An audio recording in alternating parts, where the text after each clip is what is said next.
সমস্ত ওয়ার্ড কোনো নাউন বা প্রোনাউনের আগে বসে বাক্যের অন্য পদের সঙ্গে তাদের সম্বন্ধ স্থাপন করে তাদের প্রিপোজিশন বা সম্বন্ধসূচক অব্যয় বলে।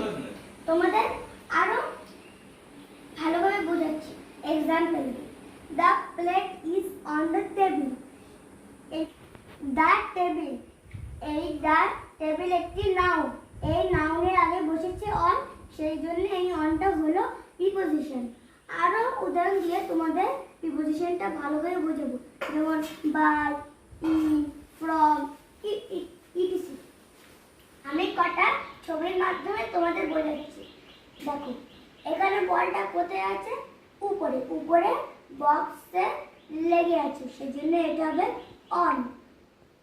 এখানে বলটা কোথায় আছে?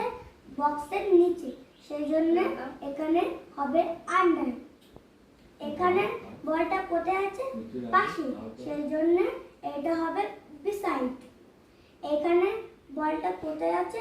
উপরে, বক্সের সঙ্গে লেগে নেই, সেজন্য এটা হবে অ্যাভাব।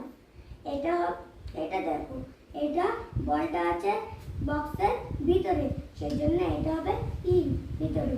তো ফর ওয়াচিং দিস ভিডিও, পরের দিন আমরা কনজাংশন নিয়ে আলোচনা করব। আজকে এখানেই শেষ।